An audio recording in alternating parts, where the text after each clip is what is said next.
question.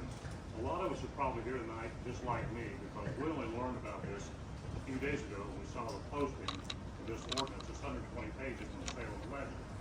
So I don't know what it's all about. My concern is, are we trying to rezone our agricultural ground in the northern part of the county to recreational, or is this a law of regulation? What is going on exactly? Maybe if you could give us a quick summation. When I did, some of us would better understand this. You want me to do that? Yes, absolutely. All right, so for anybody who doesn't know me, my name's Adam Dufour. I'm Vic's second youngest son, and I was on the Planning Commission from 2010 to 2017, and I was the vice president for most of that time. I was a co-author of the comprehensive plan. I was a co-author of the rules of procedure. I was a co-author of the subdivision control ordinance, and I was almost completely the author of the 2016 zoning ordinance that we have that's been on the books for almost 10 years. There was not any kind of opposition to the zoning ordinance that I wrote. I mean, there was like 5 people showed up at the public hearing, and everybody knew about it, because the zoning ordinance is not offensive to people that is on the books. It is not a zoning ordinance that tells you what you can do with your own property. It was a patch ordinance to cover certain issues that the county was actually concerned about. And the majority, the vast majority of the people in the county were concerned about it, and that's why we wrote an ordinance about it. This zoning ordinance is nothing like that. So what it is, the zoning map, where they have, most of the county is zoned agricultural. There's a large portion of the county zoned recreational. And there's a teeny tiny little 2 spots in the county that doesn't even amount to a square mile that is zoned residential 2. There's nothing zoned industrial or commercial on the zoning map. So there's a couple things that everybody needs to know about this. First of all, agriculture is a complete, according to the ordinance, if it passes the way it is, agriculture is a completely permitted use in recreational land. It is not affected at all. So just because it's zoned recreational doesn't mean it affects agriculture. No aspect of agriculture is affected in that. It's all permitted. All sorts of farming operations are permitted. The next question that a lot of people have is, if this ordinance passes the way it's written, they're concerned that if they get their foot in the door, that they can just rezone the county. Once they pass the ordinance, they can rezone the county, change the map, and just do whatever they want. That's a big concern of people's, and that's something I need to explain. Changing the map requires the exact same process as writing the ordinance. It has to have public hearings. It has to have, everything has to be done in compliance with Indiana 531, the open door law. It has to be completely transparent, and it takes all the exact same steps to change it than it does to create it. So you're at no more critical of the juncture there than you are right now. Because it's not like once it's there, they can just go in there and behind closed doors and just take an eraser and change something. It doesn't work that way. It's the exact same process. So, that's not a concern really. The big concerns about the ordinance, from my experience in planning and zoning for 7 years, the main concern is the definition section. The definition section is utterly vague. There are hundreds of things mentioned in the ordinance that are not in the definition section. For example, churches are mentioned in the ordinance multiple times. There's no definition for a church in the definition section. Let me look at my notes here. I noticed that the definition section mentions something called rural residential zone. There's no such thing. Hold your mic up a little bit? Yeah, there's no. Oh, sorry about that. Yeah, there's no such thing in the ordinance. There's a definition for it, but it's not in the ordinance. So that shows me that the ordinance has been copy and pasted from another county's website that had language about a rural residential zone that our county doesn't even have. Something else. Veterinary services are talked about in the, and these were just a few things, I made some notes just in passing, are talked about in the ordinance, but they're not in the definitions page. And here's the danger with that. Let me clip this thing out here so I have a free hand. The real danger with that is that if they pass the ordinance as written without a clear definition section, then basically it leaves it open to the interpretation of the board and the BZA when you go before them and say, you know, well, I'm wanting to do this, and they're like, well, it doesn't define what that is, so we'll just decide what it is. So basically, we don't even know what they're voting on. They can do whatever they want then, right? To an extent, yes. 100%. Because there is some things defined in there, so they can't just do whatever they want. But the definition They're doing it section now. is an abomination. It's very, very incomplete. So that is a huge danger, because you don't, like I said, you don't even know what they're voting on, because it's not defined. The next, Did they try to slip this in without us knowing about it? Yes. well, okay, so let me answer that question. According to state law, the Plan Commission has to comply with the open door law, which requires, under 531 of the Indiana Code, it requires them to post it in a publication of the locale, and to post it on the courthouse door, and to post it on the door of the wherever the Plan Commission meets, and at the door of the office of the Plan Director, which would be out here at the Highway Department. That's all that the law requires. They're not required to put it on Facebook. They're not required. It's not 1800s, it's not active, right? Well, it's state law. I mean, I'm not making excuses Yeah, for the them. state law is not active. It needs to be. Yes, it needs to be updated. That's why they. And we're gonna challenge that. Yeah, that's We're another. gonna challenge that, don't worry, guys. Yeah, that's another conversation for another day, because the state law needs to be updated, because people get their news from their phone now and from social media, and there's no requirement to post it on it. That's why it's important to sign the email addresses. Yes, yes. So, anyway, you know, whether they tried to slip it in or not, you know, they did comply with state law in doing it, by doing the minimum required stuff to comply with that. I saw a hand back there. Who's making money off of this? That's a good question. We'd all like to know. Yeah, well, that's the $1 million question right there, literally.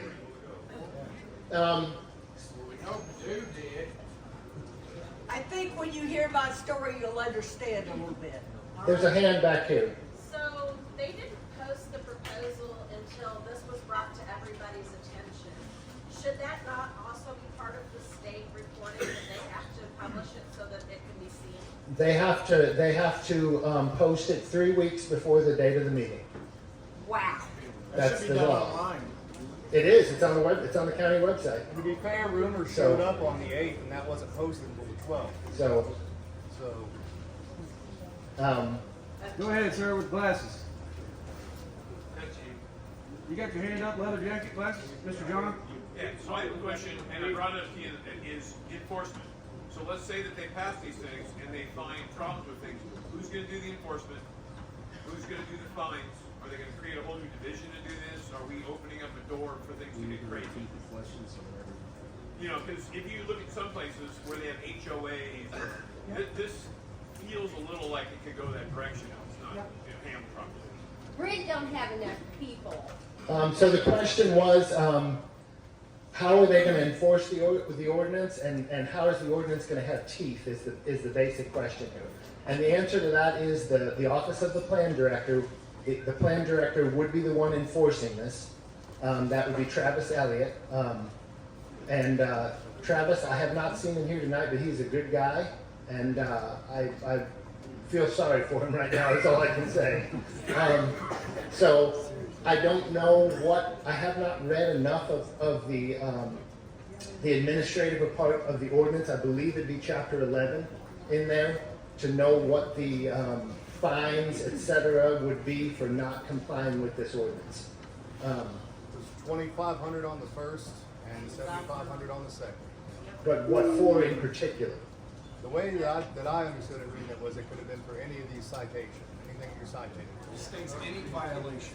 It doesn't go for in-depth in that. I believe that's under a certain chapter, and only what's in the chapter pertains to the chapter. Chapter 10 is the administrative chapter. I'd have to read on that. I don't really have an exact answer for you.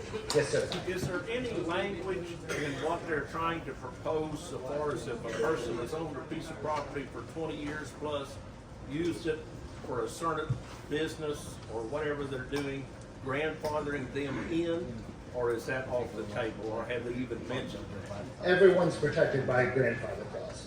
If you've been doing something already, this does not affect you. The problem is expanding your business, changing the nature of your business, or starting a new business. That's what's really at stake here. We have a whole bunch of hands back here. What you want to say when it says that existing grandfather clause Thanks, brought it in. business is to be permitted. So if you do not have a permit for an existing business, you're not grandfathered in. There is no permitting in Washington County to have a business in your home. I'm sorry, we'll get right back to that, y'all. Apparently, they're going to tow vehicles that are by Washington County Tire. So if you parked over there, I'm going to read off your license plate number so that you can get your vehicle out of the way. I'm so sorry. They're not going to make this easy on us. There's only like 5 of them, so. It's the ones parked right in front of Washington County Tire. There's 5 of them. Everybody go like that. No, it's not Washington County Tire. It's another. Yeah. No, they're closed. They've gone home. It's not Washington County Tire, so don't think that. Hey, Jacob, can you come up here, son?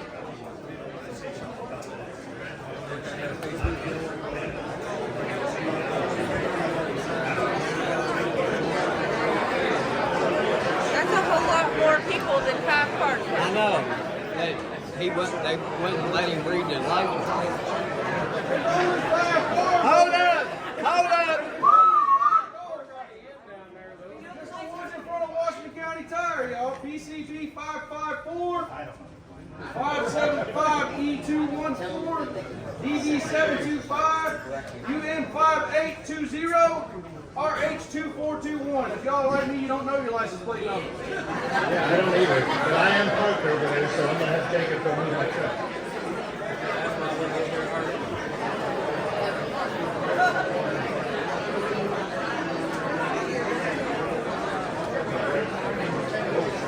Do you think a lot of people got here just to be nosy and decided they didn't want to be here? There's a few that are, I know, but there's a few here that's out of the auditor's office that's here. Well, So they're being snitchy. Chase asked me to take minutes, but I also need information. I don't know if I'm doing this right, but I'm recording it. Well, if you're recording, I'll wait till it settles down.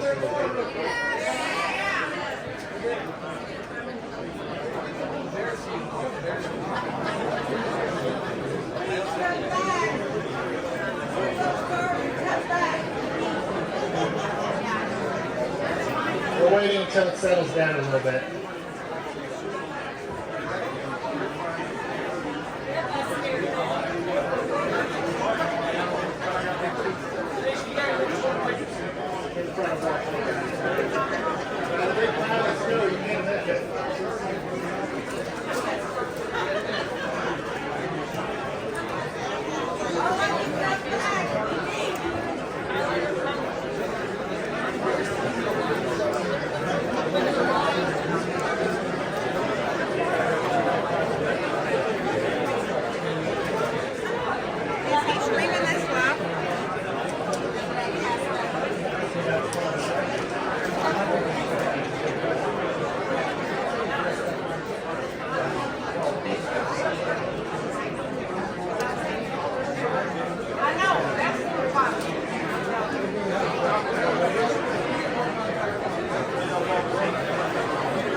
many people parking in there.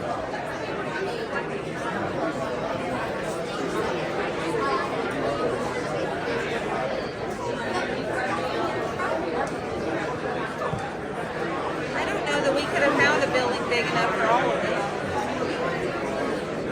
It'd have been hard.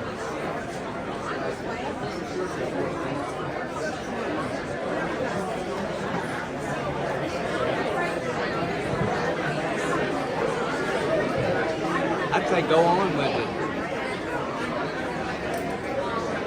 What's your name? My name's Allie.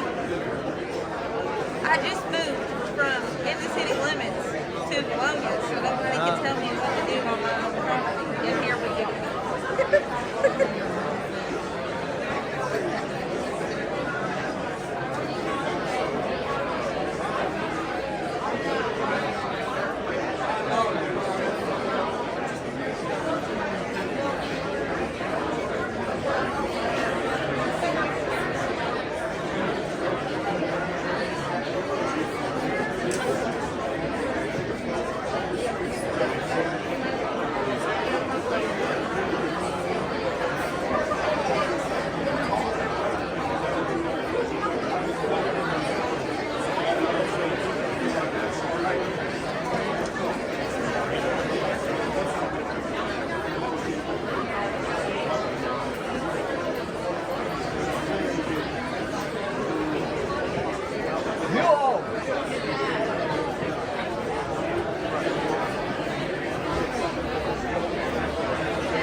Can, I don't know. We need to move the meeting though, because it's going to be hard to get people calm down if we don't. Over at the tire shop, told me that if you're not parked in front of a big door, don't worry about it. You're always over one in front of the big door because they get Okay, the guy at the tire shop says that if you're not parked in front of a big door, you don't have to worry about your car getting towed. So my truck was probably fine. they're blocked in, they want to get out. They were blocked in and they needed to get out.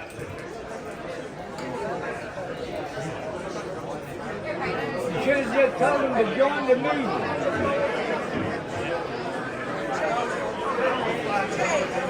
They have to be able to leave their tow truck.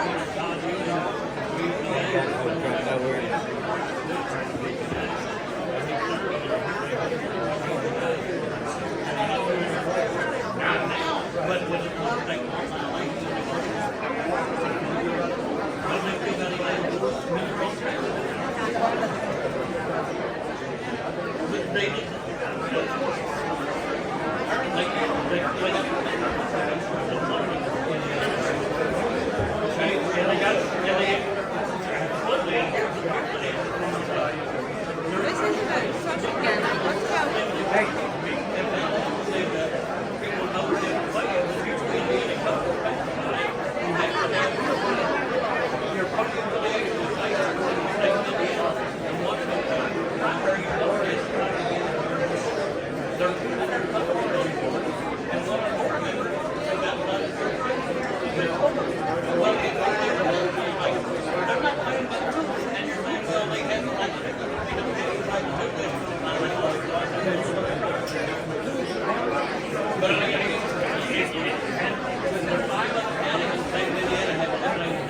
Alright, everybody, hold up. Everybody calm down, we're going to continue with the meeting. Everybody, I know everybody's got questions, but we don't have the answers to everything, and that's why if everybody just listens and calms down, we'll get to it maybe. So, alright, so we're gonna get going back here. All right, y'all. So I'm not going to say anything that's super duper important until the folks get back in here, but we're going to get this ball rolling. Now, some folks over in the corner had the question, what is this zoning helping? I've not yet been able to find that answer. I don't know that Adam has something that it's helping. Have you found anything that it's helping? $2,500. He'll talk about it a little bit. We took line in their pocket and taking our rights away. Yes, sir. As citizens, that's what it's doing. Yes, sir. Yes, sir. Listen, I made my stance clear, y'all. I pay for my land. They don't. Unless they're going to make that land payment, they're not going to tell me what to do on it. Exactly, yes ma'am. Yes ma'am. You wanna talk about the zoning real quick? Alright. He's gonna tell you what benefit he thinks the zoning might have for us. So let me be clear, first of all, I'm totally opposed to the ordinance as written. But that being said, there are a couple of things in the county that could possibly benefit from some regulation, not what's being proposed, okay? There are a few, you know, one of my big concerns about this ordinance is the fact that it has regulation on small businesses. And not to ride on the coattails of Trump, but to quote him, he has said many times that small business is big business. And in this county it is. This is a county of small business. I mean, you get out here in the rural part of the county and there's people running all sorts of legitimate, good businesses off their property. And you know, I'm from a family of small business owners from the 1970s. You know, my dad, all my life, we've been small business owners. So, Sir, are you okay back there? The danger to small businesses is a huge problem with the ordinance. But some business, period, small or not, could use some regulation in this county. It was stuff that the population of the county had voiced a concern over even back when I was on the Plan Commission. And they were like, you know, we need to you know, have some kind of regulation about a couple of these things because, you know, if we don't, you know, the understanding was that these businesses could just literally do whatever they wanted if they wanted to do it. Sexually oriented businesses. There's an example for you. In the state of Indiana, they're legal. If you don't have regulation in your county, then they can literally do anything they want to do in your county. You can't keep them out of your county, but you can regulate what they do and how they do it. And this was a concern. I mean, we actually talked to a lot of the population of the county back when I was on there, and people were concerned about it. They're like, Scott County's got regulation on this, which means somebody could come right down Highway 56 to the county line, which is not very far from I-65, and do something like that. So there are isolated, particular things. That went out. I didn't touch anything. We need some batteries, just Right a here. second.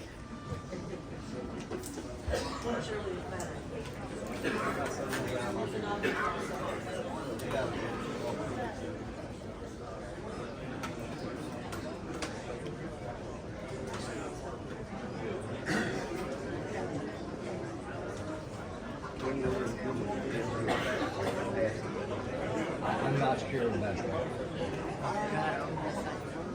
You open that up, I don't believe it. It's old.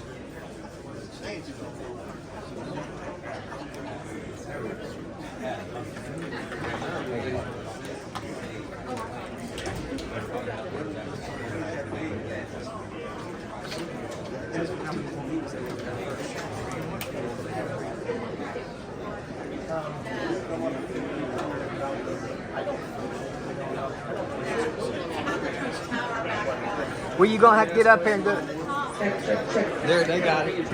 So okay, we're back online. Anyway, so to be brief, there are maybe a half a dozen different things in the county that are possible nuisance businesses that could use some regulation. That is nothing like what is being proposed here.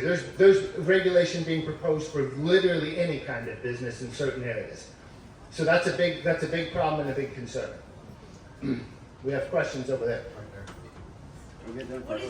What would be the potential risk of non-compliance? If all of us just say, we ain't doing it, what happens? The county gets richer finding that. Yeah, let me talk about, here in a second, let me talk about the best thing we can do about this, okay? Because I'm going to address that whole thing. Another big concern in the ordinance is, you know, people being able to own animals. That is only a restriction in the residential areas, and that is like literally 1 square mile of the county. No, it's not. Look at our animal feeding operation. Anything under 5 acres not allowed to have a hoofed animal. That is only in residential areas. You're not reading the ordinance correctly. What do you consider residential? Which page? Hey, instead of everybody arguing about our understanding, we're gonna work together. So let's look at the actual document. Which page, guys?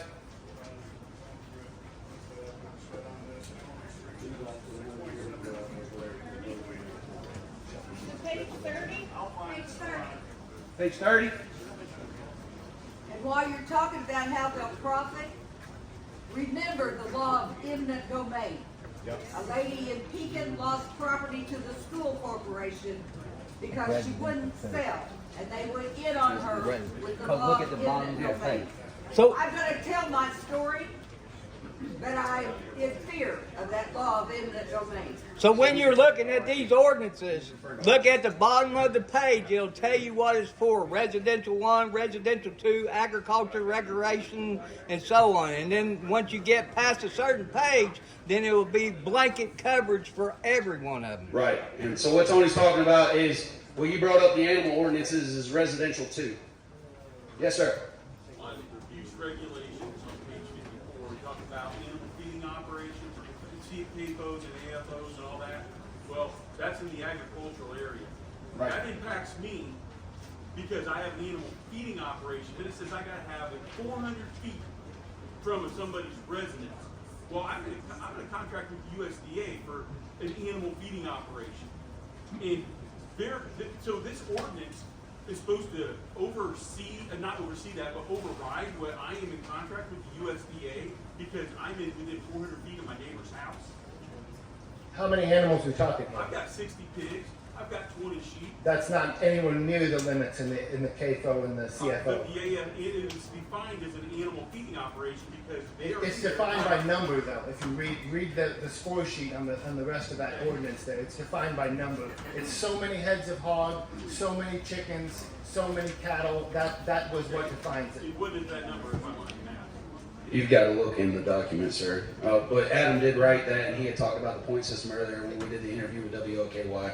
So he's very familiar with the KFO operations. And this section on the KFO is copied from the 2016 ordinance that's been on the books for 9 years, and it's never been a problem. To be fair, real quick, I want to jump back on something real quick. Sure. So the R1, R2 confusion when it comes to the animals, whether you can have animals or not. Let's give you the mic so people in the hallway can Yeah. hear.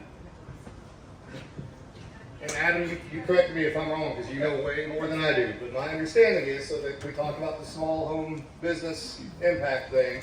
So you can have your animals, just don't try to sell your eggs or your animals or anything without getting your special permit first. Right. That's really what they're telling us. And that goes for everybody in the county, not just anybody in any one particular zone. So is that okay? 10-2. No, section 10-2. Section 10-2, guys. It starts on page 49 and 50. There's a question way back in the back. In other words, they want their piece of pie out of our money, even more than what they're getting right now.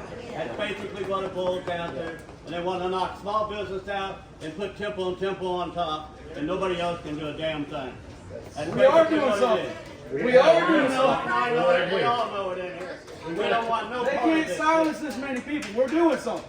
We've got a couple ladies back here with their hands up. I have two questions. My first question is, there was some talk about a lawyer, and have we made any progress on that, or is anybody talking about a lawyer? So we have not yet gotten a lawyer. And the reason we've not yet done that is there's nothing to sue them about yet. This is a proposal. There will be though, and you can guarantee this, guys. Think about this for 1 second. So is it good for the county if we have to sue them, but are they going to give us a choice? We're in debt as a county overall, and they're asking for it. They're asking for a class action lawsuit if they push this thing through. Alan, we gotta pass the mic around, brother. You gotta. There's people in the hallway. We want everybody to hear. I'm yelling. Can you tell us, Not a lot. I'm Alan Bishop. Hey, Alan, let her ask her question. Yeah.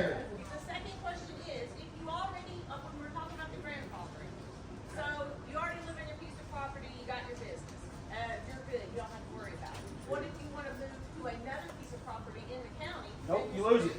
You lose it. Or say you're living in a mobile home or a tiny house. Repeat her question so the people people all around can hear now about the grandfather clause. Yeah, so the question is, can you repeat it one more time and I'll repeat because I want to make sure I get it right. I got it, brother. I got it. There you go. I got you, ma'am. I'll repeat it for you. Or even just once you move Okay. out on your same piece of property from a smaller home to a bigger home, say you had a mobile home, or maybe made enough money in your business that you're stepping up in life, you want to build you a house, then does that mess you up? Yes, because you're violating the one single family home per parcel. Even if you intend to remove the mobile home, once your new home is built, there's still 2 homes on the property at that time. But I'm talking about, do you lose your grandfather clause? Yes. Yeah. Yes. So the grandfather clause section of this ordinance is not written very clearly. It's not defined very well. So we are not as protected as they'd like us to believe. We are protected to an extent, but not as protected as we're all going to walk out of here thinking we're safe. We've had this going on. It's not going to impact us. That's not true. Let me move on real quick. Ma'am in the red.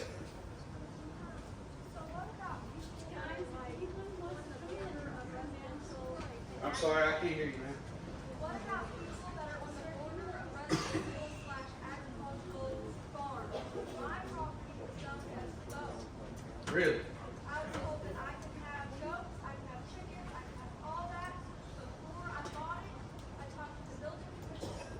I think it was the previous one, in August. And they said I can have all of that. I talked to that office, I talked to the trustee office. They said I can have all that back in August, and they already knew all this was going on. So, Am I gonna be thrown into full residential now, or am I gonna be thrown full into farm agricultural? right, and that is honestly something that none of us, and I bet you they can't answer that either because your property is a very unique situation that it's going to fall under both jurisdictions.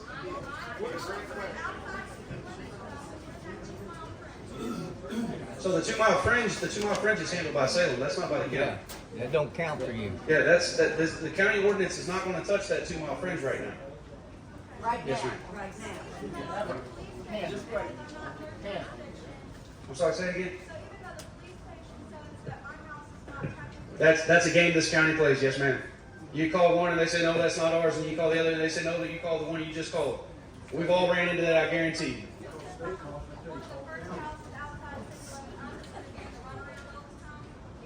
Yes, that's why I moved. Unfortunately, yes ma'am.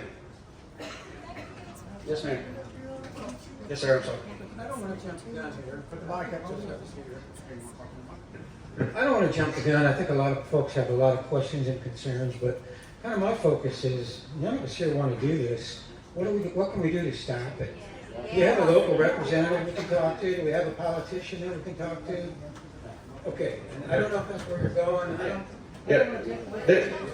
Yes sir, and I appreciate that. Yeah. Ma'am with your hand up. Can I save questions for them? Kind of what I thought, but That it's gonna be limited to one house. Right. they're jumping around too much. So She's asking about the amount of property limited to one house. All right, so Can you expound on that? I got 2 pieces, they're side by side. Okay. I've had them for 28 years, I've been down here. And my plan, and I went to the health department a couple years ago, and I signed the waiver, I'm gonna do the work myself. Right, so I don't have to have anybody come in except for them to, look at the electrical, Right. look at the plumbing I'm doing, or now that I can even do the septic myself before I get to my plan was, when I retire, is to put some mobile homes out on this. So one's 3.5 acres, just under 4. The other one is, don't even, so you mean, so I'm not gonna be able to. You will be able to, but you're going to have to fall under what they're going to call subdivision zoning at that time. It may be already Which is separate tracks. non-existent, because I'm over there off of Martin's, right by Martin's. are they the same parcel or different separate parcels? She's got 2. You got 2 parcels. You all be She's allowed. talking about putting multiple homes on. Yeah, you're allowed one residential structure per parcel. Right. According to this new one. Prior, when I went to the health department, You could do whatever. I want to say, I need you on one, 7 acres, health department. Okay, so he walks out, he goes in there and says, and he tells me, on the one parcel, which is Hey guys, can we keep it down for a second so we can that get I a could question? put another house up on top of the hill next to a little mobile home I have, right? So, and I would get away from having to upgrade my septic, as long as they don't have closets in the bedroom, because they don't like bedrooms, they go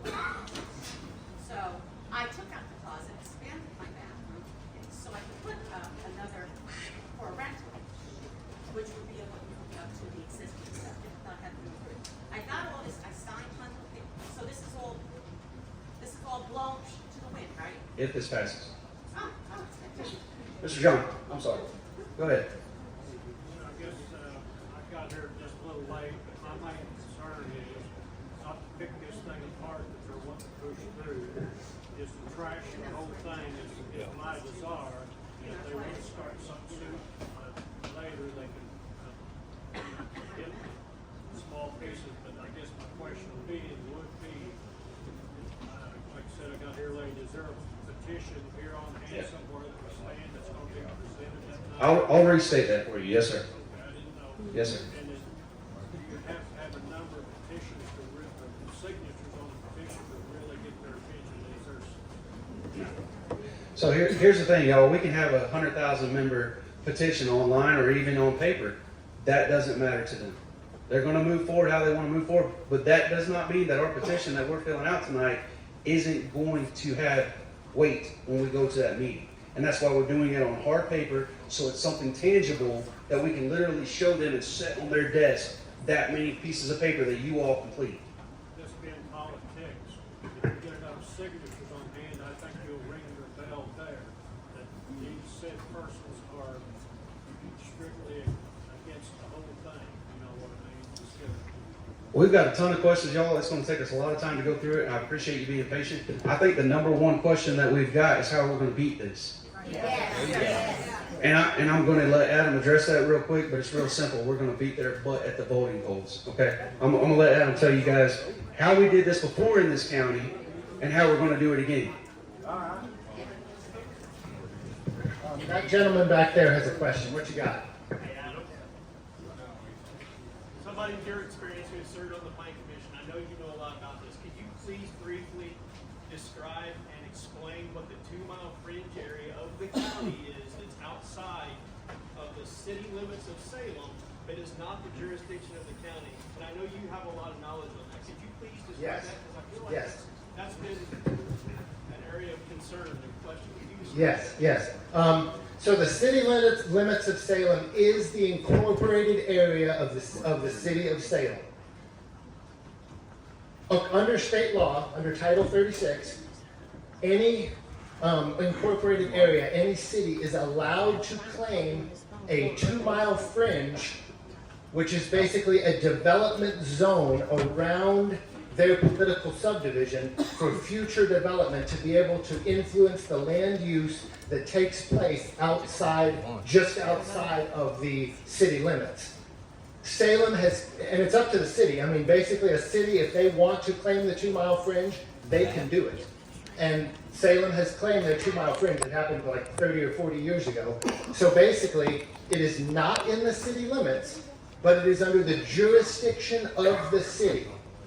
This plan commission, the Washington County Plan Commission, has no jurisdiction inside the 2-mile fringe.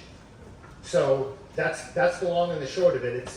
It's county land. It's not city land, but the city controls it, and the city has jurisdiction over it. So if that helps anybody understand what the 2-mile fringe is about, we got a question right there. And let's jump to how we're going to do it real quick.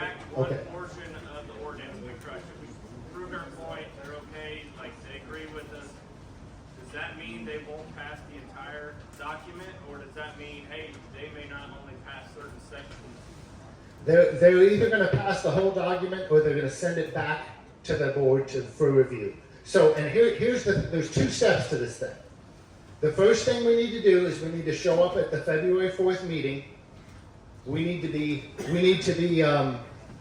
prepared. What time is that? It is at 6:30 p.m. if I'm not mistaken. Is that right, Rhonda?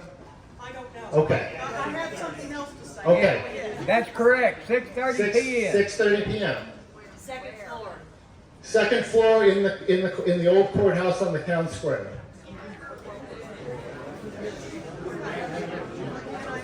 Rhonda's got a question real quick. Okay, it's not really a question. I know everybody's suffering about this. Max and I have been attending these meetings ever since before Adam was appointed to the board. Max has been diligently trying to get the legal board to go ahead and serve the community. And the board has been illegal for years. The document that you have in your hand is not a legal document. It is not the document that the county has spent hundreds of thousands of dollars on. The board is illegal. It's not like they follow the law themselves. The best way to attack this is not to go ahead and mess around with the ordinance and see if we can't get it voted down. It's to dissolve the zoning board.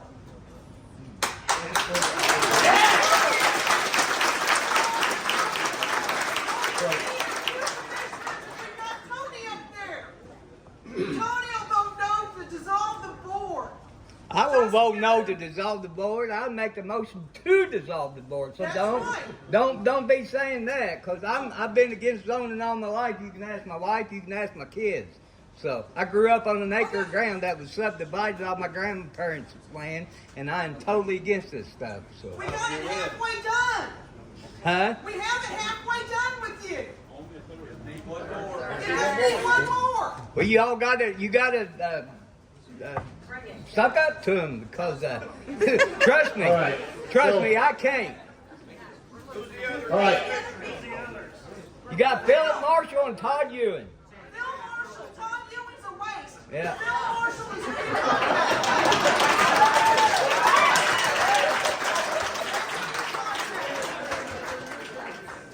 That's where you go. So I've said time after time, I walk in the courthouse. I'm 28 days into my term. I feel like a turd in a punch bowl when I walk in there. So.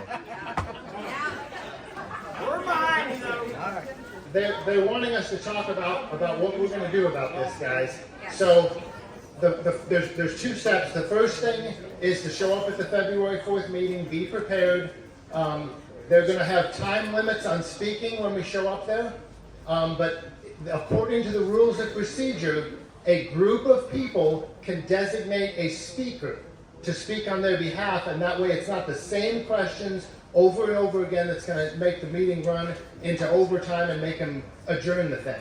So I suggest that people talk about this a little bit, elect a few different people to represent groups. That way we can have a 10 to 15 minute time limit. I'm going to specifically ask that they define some things from the rules of procedure before they start the clock on me, because it's not clear. At any rate, we will make our best presentation to try to get them to drop this thing right now. That's the first step. That's the number one battle. That's the number one battle. If they do not do that, and that is their prerogative, they are. Yeah, we'll get you guys in a second here. No point in letting your arms fall asleep. Let me finish talking about this, because I might answer a question for you here. If they do not do that, if they do not comply with the will of the people, the course of action is not a class action lawsuit or anything like that. It's much simpler and much cheaper. Go to the ballot box and vote them out. That is the ultimate way to stop this thing. Because this process of creating the ordinance that we've got started in the ordinance that they're proposing started 15 years ago in 2010, and it's cost a lot of money to get here. Okay? It takes literally 15 minutes for the county commissioners to rescind the ordinance. 2 out of 3 votes is all it takes. So we did this in '96. A lot of people don't know their political history for Washington County, but in '95 they tried to pass a zoning ordinance. They put together a plan commission, they adopted a comprehensive plan, and they put together an ordinance. My dad found out about it, and he ran 2 people against the incumbent 3rd and 1st district commissioners in '96. It was the incumbents were David Bagshaw and Jerry Roberts, and Dad basically funded the campaign for and paid for all the advertising for Joe Bundy and Kevin Stewart, who were nobodies running against 16-year incumbents, 4 terms, unrivaled county commissioners, and they got the shellacking of a lifetime, and the only campaign promise they had was that the first official act that they would do when they sat down and the meeting was called to order was to abolish the zoning ordinance, abolish the comprehensive plan, and abolish the plan commission. And they held to their promise, and they did it, and we had nothing from '96 to 2010. There was no zoning of any kind. That is the ultimate thing. The people's power is in the ballot box. Okay. And if they railroad this thing and ignore everybody's will, the will of the people, which is obviously opposed to this, in 2026, somebody needs to run in 2nd District against Todd Ewing and win, and with Tony's vote, we'll have a majority in the county commissioners, and that'll be the end of the story. We'll get rid of the whole thing. The problem is, for 2 years though, we'll have to deal with all this. That's right. For Okay. the worst case scenario Right. is for 2 years, we'll have to deal with it. Okay. Small business will be ran for 2 years. That's not the law for a lot of people in this. I understand that, but unfortunately, we can't stop them if they vote it. I mean, Well, let me ask you a question. yeah.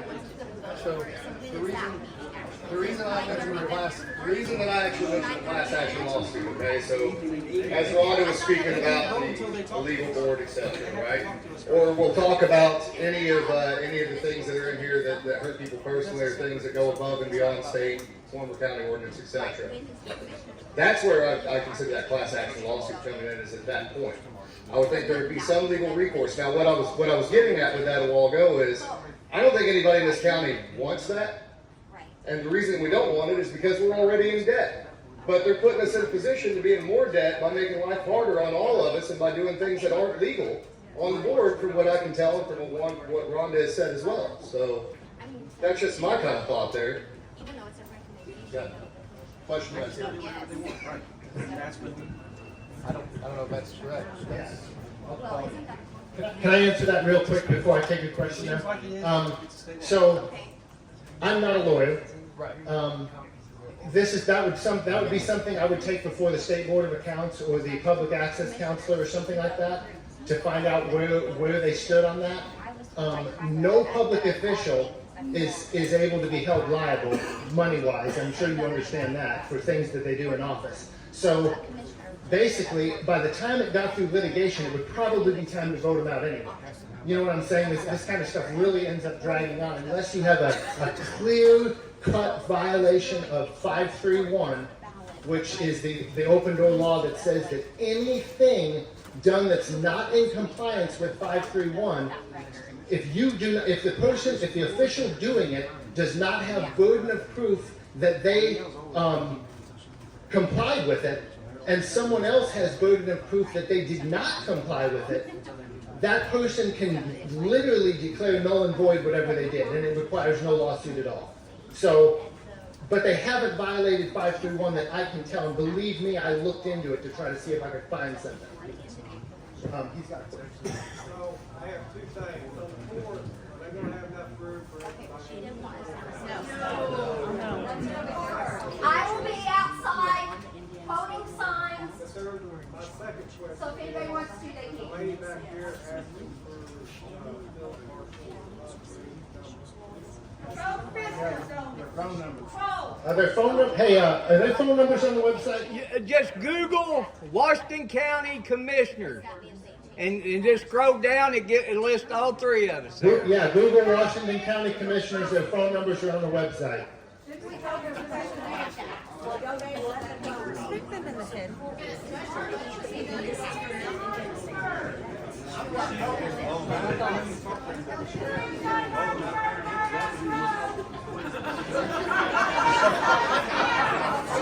We've got somebody trying to ask a question here. Just give us a second. Hello.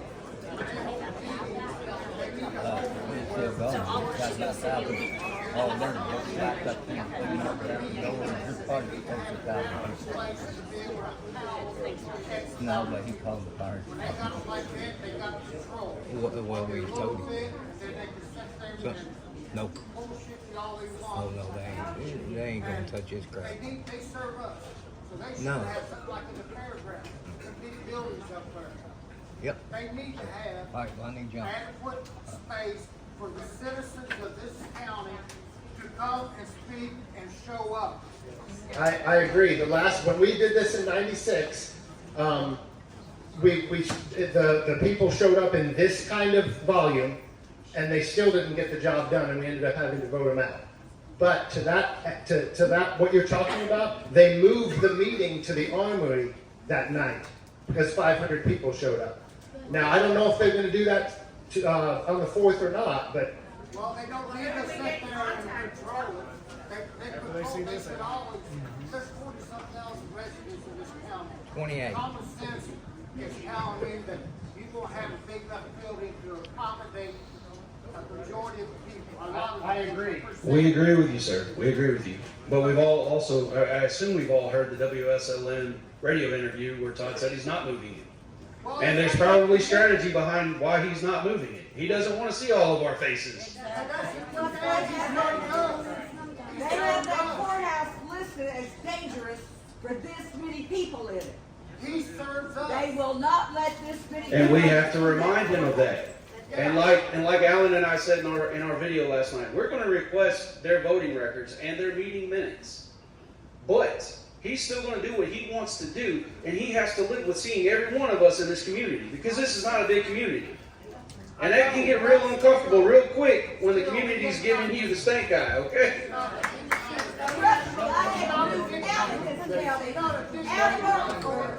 Because of the stink eye in Martinsburg. Because I was running an animal rescue on my property in Martinsburg. They came and made us so miserable, we moved to Crawford County for 7 years. I got very, very ill. We came back home. They made us so miserable in Martinsburg. I did not have all those animals because I was so sick. I had a few animals still with me. They made us so miserable in Martinsburg. The Martinsburg pastor came to my camper that I was living in because they had given my property across the street, my barn, my house, and the outbuilding, to a neighbor for $1 because we were behind on our mortgage. And the mortgage company got a petition from the people in Martinsburg saying they didn't want us there. So they got our property for $1 and sold it to a neighbor. Okay? Turn around, we got on my other property. They thought it was going to be sold at the tax auction. It wasn't. We had kept that property up. The pastor came to our camper and told us, it must be horrible to live in a place where you're not wanted. They kept on us. They were on us right and left. We put a tiny home in. My husband's sister passed away and left us money. We put a tiny home in and was in the process, we had invested $30,000 in that tiny home. Nice little place. Philip Marshall sent the building inspector down. While my people were there putting the drywall up, they stopped them. He told them to get lost, they couldn't do it. I called my attorney, David Allen, who said if they don't have the paperwork done, call them back and tell them to call me. So I did that. We got the house drywall, but they leaned on us so badly. And Travis Elliott is an awesome person. Don't get mad at him. He told me things, told me who was on my case. He put his job at risk to help me. And told me that Philip Marshall was the one who was causing all this. I went to their commissioners meeting, sat in that meeting, and was told, well, I didn't have to call on you. I said, you had to call on me when I told you that my attorney would be talking to you next. So lay off. We went to his store there in Martinsburg and tried to talk to them. He had one of his employees stand between us and the door. We still went in. My husband wasn't taking no. We went in and tried to talk to them. They still have tried, and are still trying today to take my property in Martinsburg. Does Philip Marshall do business in Washington County? Yes, he does. Well, this is the way we're going to beat citizens. We have to boycott Marshall Heating and Air. You have to tell every single person that you know about the business of Marshall Heating and Air. Once we get in his pocket, we'll get on the winning side of this. He's retired. But they are still on my property. babies still in trying Washington. to take it. They forced me to, the house was bad. I didn't have the money to have someone come in and tear it down. All right, we need Tore it down my head. to get rolling. There's a lot more to my story. You wait here, come talk to me. All right, y'all. I So, can't find it by myself. that's right. Y'all, I'm gonna get to you in just a minute. I promise. I've seen your hand up. I promise. Everyone's got questions, and I appreciate that, and I appreciate that you guys are spending your night with us. I do. So someone asked, how do we pick who's gonna talk for us? You don't have to do that. If you want to talk, please, by all means, get up and talk. But here's the thing. You need to get up and talk with sense and be informed about what part of the ordinance you're telling them you disagree with. I understand. I want to say throw the daggone thing out. But if we get up and just say throw the daggone thing out, they're going to say, okay, next. Here's the next. Here's the next thing. And there's a rule that we can get up and we can say, I'm Chase Stanfield, I'm from Pekin, and this is the thing I don't agree with. Now I'd like to relinquish the rest of my time to so-and-so. That person is going to be this guy because he's got the most experience with the planning board and the commissioners. He's going to be the guy that's going to let them know. You want to play this game, that's fine. We're going to run you out of this county. We're going to vote you out, and we're going to dissolve this. And that's the main point of all of this.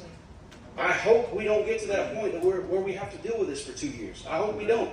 But if we do, he's got a great idea. Boycott the heck out of those guys. And I'm telling you right now, I've already said it. I'm getting the voting record. I'm getting the minutes. No one can deny what they said because I'm posting all of it on Facebook. It's going to be as transparent as possible so they can say, oh, he doctored that or whatever the heck they want to say. No, any one of us can go get the minutes and any one of us can go get the voting record. I'll do the legwork though. Go ahead, ma'am. I'm sorry, I've got terrible hearing. I was in Iraq, too many explosions. Go ahead.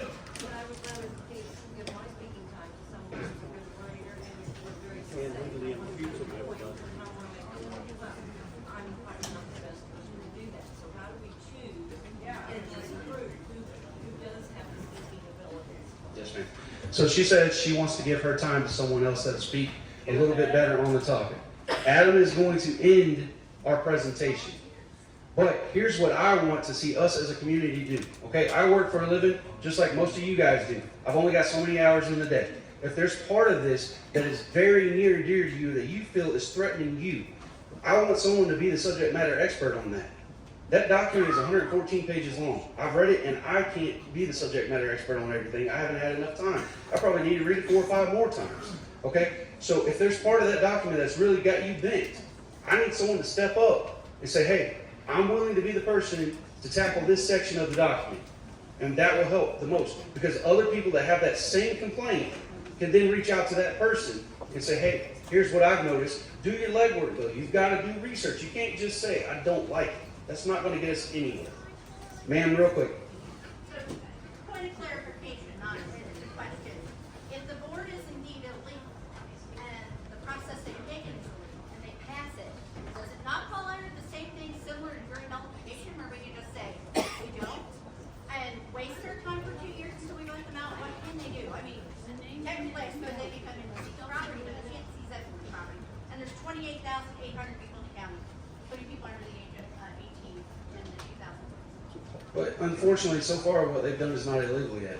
Yes, it is. Where? Yes, it has. Please. Illegal membership, all of it. I have it on video. Good. Thank you. Over and Good. over and over again. One of the things that you might be able to do to streamline this is go ahead and start a petition to just dissolve the zoning board. Like 500 counties in the state of Indiana. Yeah. Okay, good. We got all the laws. Y'all, please send me the laws. You've got the laws. Please send them to me so that we can start building that, please. Right. So, yeah. I like it. They come prepared. Thank you. Hey, that's a prime example of what we need, though. That's a prime example of what we need. They came prepared. They did their homework. And that's what we have to do as a group to beat this. We don't want to wait till the ballot box. That's the last case scenario. If we come prepared and we have sense and we talk to them like we're talking to each other right now, they can't get mad. They can't shut down their meeting. They have to hear what we say. Because that's his goal, is to shut us down. Yeah, just get a petition to dissolve it. You have just, Philip Marshall to persuade, and then the rest of everybody can go ahead and deal with the ordinances, but have the bulk of it say, look, you're illegal, Rakita said that you need to, be addressed by the prosecutor. I mean, all of this has been going on. And they refuse to have legal meetings. So go ahead and streamline it, get it down to the point where whoever wants it dissolved, sign a petition. Anybody else that wants to deal with it, but sign a petition. Straight, clean, easy. Okay, ma'am, I've got a question. You guys have done your homework and you've done your research. Yeah, New York, right? Do you agree? And that way people walk in, they can sign it. Great idea. You guys are very familiar with this process. Would you mind starting that petition? That's my question. Well, I would have put this online. I'm Rhonda Green. I know who you are. Yeah, so, I mean, and I really need to get with you to kind of streamline everything. But yeah, no, even today, just take out a notebook and say, look, here it is. Yeah, I mean, and that's... Oh, they do all kinds of Start it, man. All right, thank you. All right, so real quick on the petition thing, y'all. A lot of people have come in here and you haven't had a chance to sign the document that we've asked people for their emails or the separate papers for your petition as to what you're opposed to in this. So we're going to start passing those around for the people that haven't got to sign them. Much like at church when you're signing up for responsibilities, if you're going to sign it, sign it. If you ain't, pass it along to the guy beside you or the lady beside you and we'll just get it through the crowd, all right? Go ahead, ma'am. I have a question, and I don't know if you'll have the answer for me, but I'm very curious. In his interview, Todd stated that we have to have this ordinance so that we can apply for grants. Number one, is that true? Number two, is the entire document needed to apply for grants? And number three, what grants are they that we're selling our freedom to get? Okay, so number 3, I'll go ahead and tell you none of us know the answer to. They're not going to tell us what grants that they're trying to get. But Adam can tell you about the grants. He talked to the WOKY reporter earlier about this specific question that you just asked. Yeah, so she's saying that Todd says we have to have something on the books in order to qualify for grants. What are the grants, and is that true? We don't know what the grants are that they want, but Adam will tell you whether or not it's true that we have to have it. Yeah. And I'll tell you what I told the reporter, and that is that it is my understanding that there are certain things that the county is not eligible for from the state unless they have a zoning ordinance. Now, we have a zoning ordinance. You can look at a map of the counties in Washington, in Indiana, that have zoning and don't have zoning. There are 10 counties without zoning, and we are not one of them. Because we've had an ordinance on the books since 2016, it's just not offensive to anyone. So I don't know what Todd's talking about. I mean, Todd's lying about it. It's not state money. It's what money? It's federal money. I used to work Federal for money? local government and another group of local government, granted it's law enforcement, but you have to have the zoning in place for local counties to apply through the state to get federal government funding. Okay. And that's what I say. I don't know what Todd is talking about. It sounds to me like he's using it as an excuse to do what he's doing when we already have a zoning ordinance that isn't offending anyone. Okay, I don't think it's zoning you gotta have. You gotta have a comprehensive plan. We've had that since 2010. Yeah, that's what I think you gotta have. I just hope all of you stand up behind me, because I guarantee you, Philip is gonna come down on me to take my property by law of eminent domain. I have watched my family members get up and walk out of here because they don't want Philip coming down on them. I haven't had anybody stand with me since the 1990s something when they started. We all gotta stand together. I've been to their commissioner meetings. I've been where I needed to be. And I haven't seen any of you. So don't let them run me out of this county completely. Gentleman in the gray Harley Davidson shirt, did you have a question? You had your hand up. Did we answer your question? Yeah, I just want to make sure. Yeah, this guy back here's got a question. Yeah. Earlier you were saying that this ordinance has been going on for like 10 or 15 years. They said they've been working on it. Okay, so is it true that they implemented this from Jackson County? Yes. And they voted in September of last year? They took part of it from Jackson County. They copy and pasted Quite a bit of it. Yes. And so where's the accountability? Where are the other commissioners and people here tonight to hear their constituents of this, They can't legally even be here. so they can't even be. Yes, any more than the majority of any body, it would be 5 people from the planning commission, 2 people from the commissioners would constitute an illegal meeting. So look around, So- everybody, look around. Just turn your head, look I'm around. your council member, District We are 4. all citizens You are who? of this county. And I have a lot of elderly people that live around me. And I was always brought up by my mom and dad to be accountable. I've been accountable my whole life. And I don't see it anywhere in this I don't see it. Agreed. So I understand that the House of Representatives in Indiana passed a bill that will go into effect July the 1st, which states that all county, no matter who it is that has meetings, has to video it, give all the constituents printed out forms of what's going on, because that's the whole thing about this is it just got snuck in. It's like they're trying to backdoor you. There's no accountability. So the reason they're pushing this through is because of July the 1st. That's statewide in Indiana, that all meetings will have to be recorded. And the elderly that are sitting at home can get on a computer and actually see this live.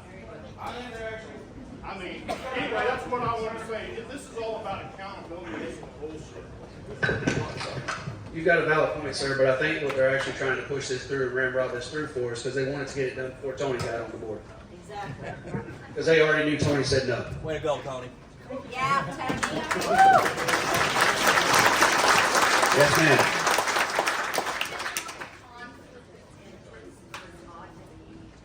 Commissioner? It's not a conflict of interest. It seems like it, but that is a funny law. Yeah, it's weird to be the president of the planning board and the commissioner. Yes. Yeah. Adam corrected me on that because I personally think it's a conflict of interest as well. Yes, ma'am. Yes, ma'am. Well, we called the Indiana State Board of State Board Accounts. of Accounts, and they actually said it is a conflict of interest, and they want to know the attorney that approved for that law to be changed in our county for that to happen. And so we're going to get the link to that tomorrow. They're going to call us Barbara, what was her name? Betty Goss. Betty Ma'am, Goss. would you mind Good job. introducing yourself? My name is Natasha Porter. I live here in Washington County, Salem, Indiana. Here, I'm bringing you this so everybody can hear you. Y'all, I asked her because when she said this, I said, look, we need the Indiana code so that we can enforce it. So they're going to call back tomorrow and get it, but I'm going to let her tell y'all what she said. Say it again. Yeah, say it loud, Tasha. Okay. Close, you gotta get down. Come on down here, little lady. Well, you won't be able to see. You'll be able to hear me. Well, they may not be able to see you, but they'll hear you. It's okay. Okay, so we called Betty Goss from the Indiana State Accounts, and they said it is a conflict of interest for someone to serve on the zone board and be a commissioner. And they said, what attorney, and this is the question we have to ask them, approved for them to change that Indiana code to make it allowed for here in our county? Because it is a conflict of interest. So he's saying we need to get that Indiana code and get more information, and we will because they're sending us a link tomorrow, and we're going to call them back tomorrow, and we will get more information on that. Yes.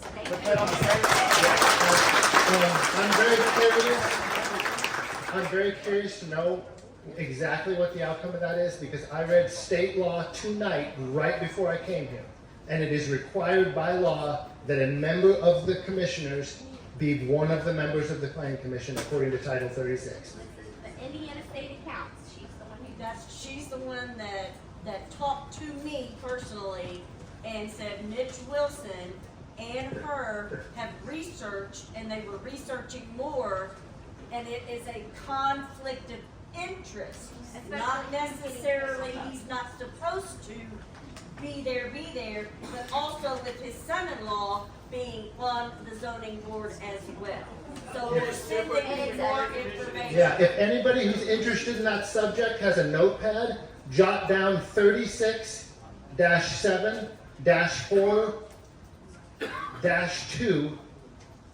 208, I'm sorry. Say it again. 36-7-4-208. And it also has to do with basically if they're getting paid on both sides. And it also had to do with if they're getting paid on both sides. So if he's getting paid by the zone and also getting paid as a commission. But they said it was a clear conflict of interest and that the attorney is the one who would have changed that law. It's state law, he didn't change it. Oh, well, that's what they told us. That was the state account, so I'll follow up tomorrow for sure because. Somebody has their. Yeah, yeah.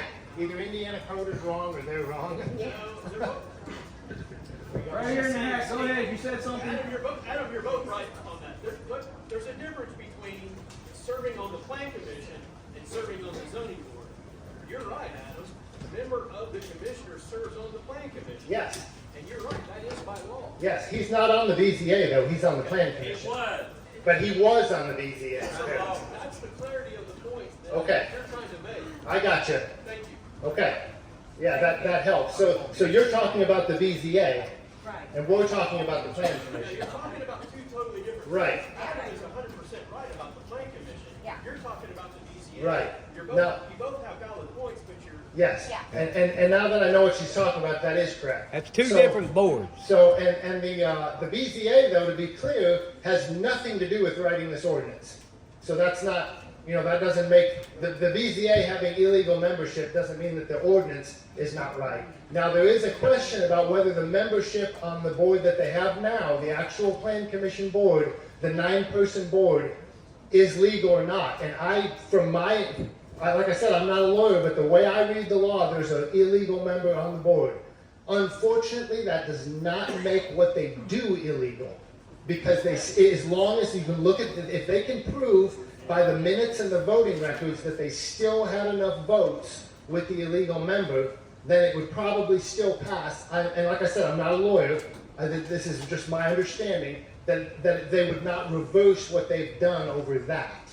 Unless the illegal member had been the president, because the president has to call every meeting to order, and they never would have had a meeting because the president never existed. But that's not the case in this case. So, like I said, I'm not a lawyer. That's just what I understand about it. But I understand that shows you guys exactly what you're dealing with. They know that they're doing things the wrong way and they're doing it anyway. 100%. They think you're not going to do anything about it. 100%. And the fact that they get that bad of legal advice should tell you something about whoever's representing them then. We got a representative over here. Yep. Karen. Also, if his vote was the deciding vote on something, Right. then it would kick out whatever it's not on. Did I again? Try again. So, You got it.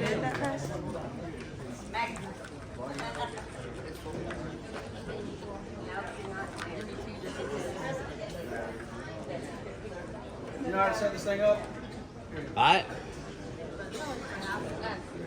If his vote was a deciding vote, then it would make a difference. And he didn't get to say that, but yeah. Right. But if his vote makes a deciding vote, the illegal member's vote, then that makes a difference and that changes that law. And Will we be able to tell with the minutes? Yeah. I don't know. Okay. She's kind So of somebody's going to investigate that tomorrow. my daughter right there. I'm your county council district 4, so my name's Karen Wishmeyer. So if you guys have questions, I'm in the same district as Commissioner Philip Marshall. Do it all over again. I'm going to have Karen tell you guys that all over again, but I'm going to charge Karen with a task that she's already in bed with the government as far as she works there every day, correct? You're a council member, right? Okay. Do you mind obtaining the meeting minutes for us? Since you're already there, save me a trip. I don't know this. It's not the same office? Okay, I'll come. They are, but I've been very outspoken and I'm not very well liked. So, good for you. Thank you. But what I was saying is that as long as if the illegal member of the board was the deciding vote or could have been a deciding vote in something that was voted on, then that particular item that was voted on, and let's say it passed, it won't pass if that would have been a deciding vote by that illegal member. Okay? What makes him illegal? He is the son-in-law to another member on the board. But that's not really, it's a conflict of interest. Because of where he lives, yeah. Is he getting paid? He doesn't live. It's not a vacant. Yeah. Who else has a question? Go ahead, sir. You want that? I don't know. I think he ran unchallenged. Well, it looks like tonight we got enough people interested. I hope so. Hey, you might be a good guy to run against him. Are you in District 2? That's what we need. We need more hillbillies. We need more hillbillies.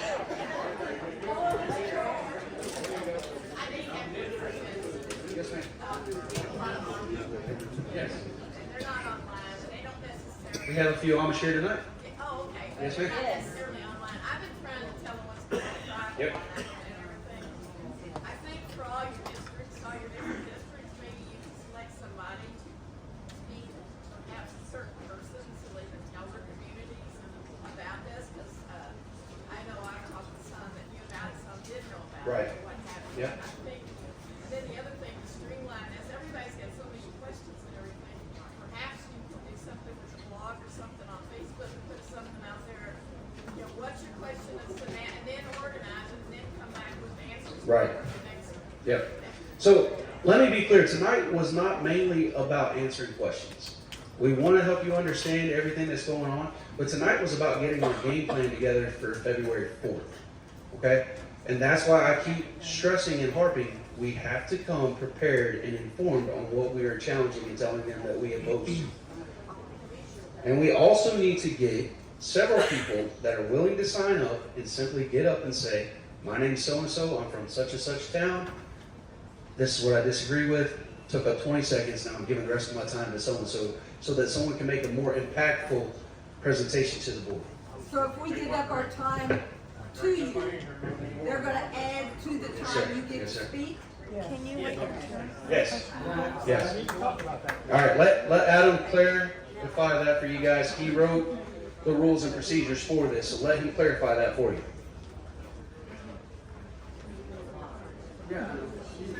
Everybody gonna sign up to speak and give your time to Adam. That won't be allowed.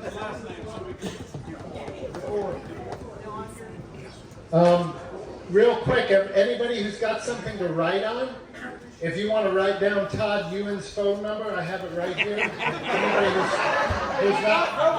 who's not internet savvy maybe, to find it on there, it is 812-620-0863. 812-620-0863. That's Todd Ewan's phone number. EWEN.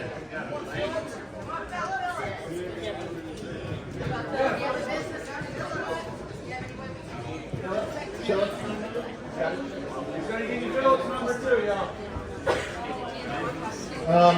Philip Marshall. 812-620-1358. 620-1358. That is Philip Marshall's phone number. He is the District 1 Commissioner. 620-1358. What's your question there, sir? I'm sorry, I can't hear. But he's asking about the interview we did with WLKY, if it's going to be on tonight. I do not know the answer to that. They said they had a lot of other things they were trying to cover, so they really didn't tell us when it was going to air. The last update I was given today from them guys, when I met with them this afternoon, was that the journalist that came out and did our interview this afternoon was reassigned due to the new law that Trump signed today. So it's been rescheduled for tomorrow possibly, so I may know by tomorrow. And I will let him know as soon as I know so that he can get it posted for you guys, okay? I got a question. Do we have anybody in this room that is totally for this zoning plan? What? You got your hand up. Yes, ma'am.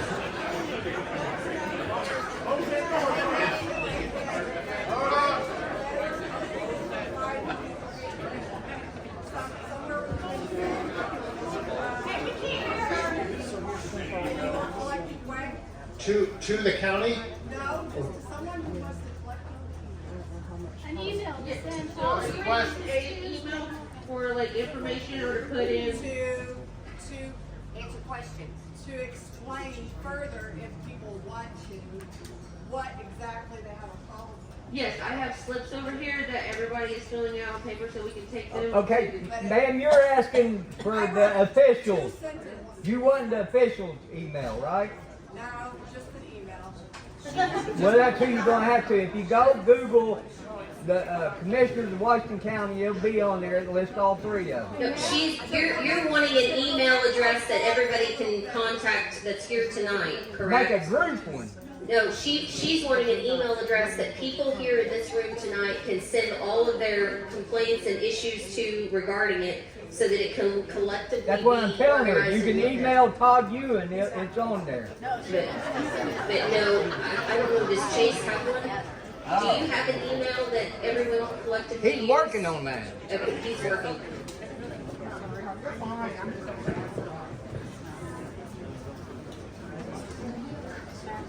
Yes, ma'am. I want to know, like, how are we going to vote? Who wants to step up and actually say that they want to be a speaker? How many people are we allowed to have there to actually speak up for us? And then therefore, we can, like, should we go ahead and do a category of housing? Like, yeah. They actually post. So we know who, for our particular reason, and then we know who to contact. Yes. Social media. So the rules of procedure are not crystal clear on whether or not we will be the petitioner or whether we will be the remonstrator, okay? So if we're the petitioner, we're gonna get 15 minutes to talk, which is plenty of time. If we're the remonstrator, we get 3 minutes to talk, but a group of people can elect a speaker to speak on their behalf, but the aggregate time does not exceed 10 minutes, which is not super long. So what I suggest is that we do something like that, and we have a few different people volunteer to be speakers, and volunteer to be speaking for a group, and have those people say, I'm going to let so-and-so talk for me, so that we can get at least 30 minutes of time to explain things, and it's not just chaos. You know, someone can explain, you know, what they don't like about the small business stuff. Somebody can say what they don't like about, you know, the secondary building stuff that's in there. Somebody can say what we don't like about the subdivision control ordinance, etc. And then I'll finish up by telling them what we're going to do if they're not going to comply with the will of the people. So, and hopefully they won't call our bluff, because I don't want to run for commissioner. I don't want to stand up to speak. Who wants to stand up to speak for us? How many do we have? I'll talk for you. Hey, let's create a Facebook page. Yeah, there we go. Hey, listen, and then we can, someone can go on there so you don't have to throw yourself out there tonight and volunteer to be a speaker, and then you guys can subgroup with each other. You guys can meet up, you can get information, you guys can chat, you can sit down like a Bible study or something, and go through the document and chat about it, get ideas, and like present with your person who's going to speak for you. All right, who's willing to do that? So You gonna make that page, sir? And let everybody know what the name will be? yeah, I'll let me think on person. We can use, he suggests that we use the Washington County page that already exists, that Tyson Sean is the admin of. Yeah, there you go. Which page is it? It's just Washington County. There is already a Washington County. It's Facebook Washington County. Yeah, it's Washington CO. But the problem is if we use that page, all their posts that are unrelated to this will be all over. Let's do a Facebook page, just one Facebook. The ordinance page is already being flooded with other stuff too. And if you have any doubt about who your elected officials are, you can Google Philip Marshall, Pekin, Indiana. It will come up and show you all the elected officials and how many offices they are in. They are on every board. Guys, so this young lady has something that she wants to bring to everyone's attention, and I think she really has a pretty solid idea. She's done a lot of research because this really attacks her home-based business and also their ability to homeschool. Adam's already covered, his dad's already beat it once, but she looked up some stuff, and let her share that with you guys real quick, because it's actually pretty intelligent stuff that she's got for us.